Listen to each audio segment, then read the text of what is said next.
Here, let me put this on you real quick. You're already going to give him a second? Huh? You said come up for a second. Mm-hmm.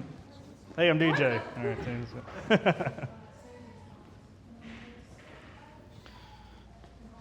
All right, so last Sunday I was talking to the pastor about this service. I was telling him a lot of this resonated with me because I came from the lowest percentage he was talking about. So I had exuberant amounts of credit card debt, at least $20,000 that I had been paying for at least 5 years at the time.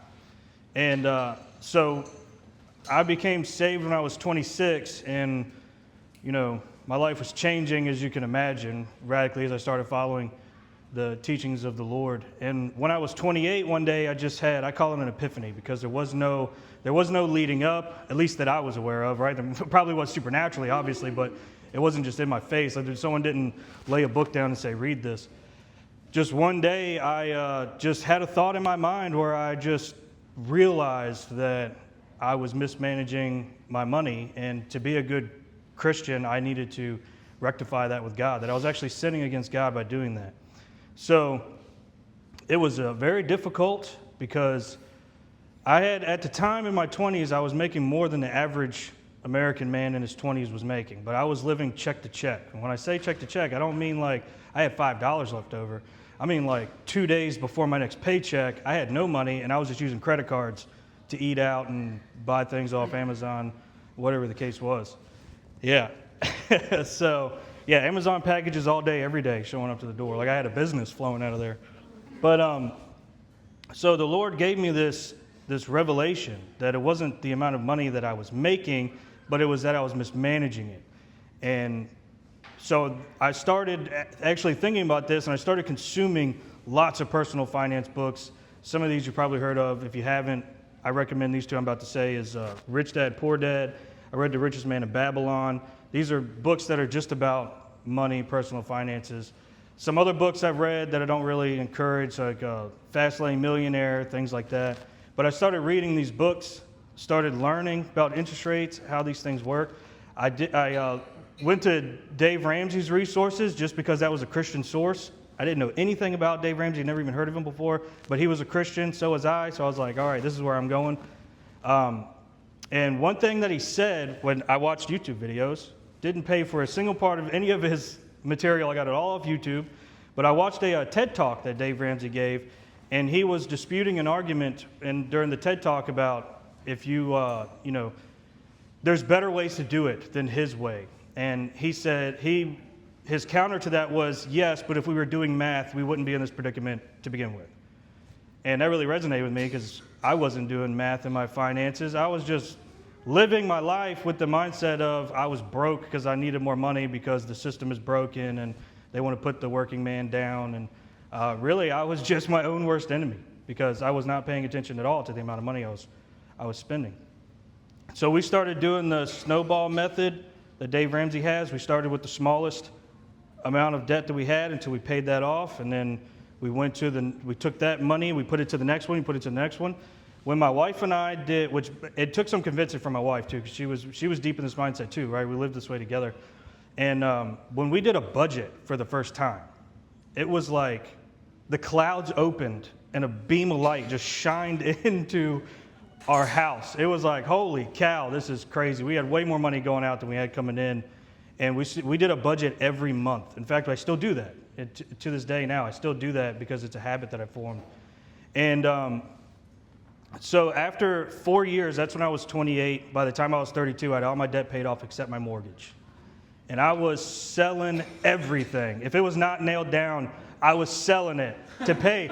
I'm not kidding. I was. I know some of y'all are probably thinking, did you have a motorcycle? No, I didn't. I borrowed one from someone so I could ride it for free. And I had my video games. I had a bunch of PlayStation games. I sold every single game someone would buy. I sold everything that if it didn't have sentimental value, or if I hadn't used it in the last month, I was selling it. It was gone.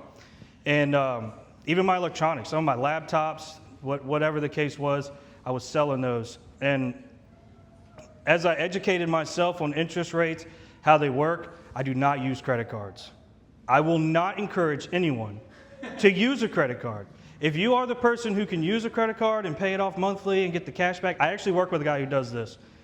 He uses his credit card, he pays it off every month, and he gets points back, and then he uses those points and he invests them, and he's brilliant. He's an engineer, he has an analytical mind, he's a genius. 99.97% of everyone else in the world cannot do that. I couldn't do it because after I paid off my credit cards, guess what happened?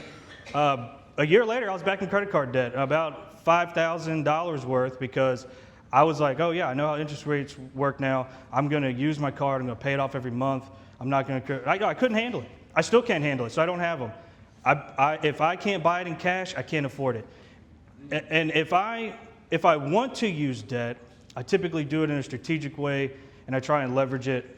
For example, I have gotten high interest loans to get promotional deals, and then I would take HELOCs out against my equity to lower my interest rate, and then I would pay that off. If you are not disciplined, do not do that. If you have no idea what I just said, please do not go to the bank and tell them you want a HELOC. Do your research, please. Please. I don't encourage anyone to do what I did, but I did do those things. I did educate myself. I did learn. I did go to the bank and get a HELOC, and I dropped my total interest rate that I was paying was over 40%. It was like 76% in interest when I added up all of my debt. And by the time I had paid it off, I was only paying 9%. And that was through every day studying, learning, whatever the case was. And I believe, and this is why he wanted me to speak, that leads up to this. I believe that moment when I had that revelation, it was God himself who put that thought in my mind. I did not come up with that on my own because I was entrenched. And months into this journey, I had validation that I was on the right path, and this is what really sealed the deal that this was the Lord's doing, was that I was working on a job, and there was a guy working with me, an older gentleman. He was clearly, I would say probably in his early 60s. Me and him were working side by side, so, you get to talking and everything. So I asked him, so when do you plan on retiring? He said, oh, I am retired. I said, well, you don't look retired to me. This isn't my idea of retirement. He said, well, I had to go back to work because it was way more expensive to live than I thought it was going to be, and I didn't save up enough money. And, insurance is way higher, groceries are way higher, and I didn't account for that, so I had to go back to work. So, being that I was in this mindset, the first thing I did when I got home, how much money do you really need to save up? How do you do it? So I got information from a source called Mr. Money Mustache, and I would recommend that to anyone. That information is still really great. And if you do the math on if you're going to draw up to 4%, you can go a little higher than that, but around 4% is usually what they recommend. In today's economy, if you want to have like $5,000 a month, you need to have almost $3 million invested. That's not $3 million on a table. That's $3 million invested in the stock market that you're getting returns on so you can live on the returns. And so it was like, wow, I'm young enough, I can do this. That was like the icing on the cake, that I did not want to be that guy, And I did not want to be the guy where I was my own self-enemy until it was too late, and until I was mature enough to realize it.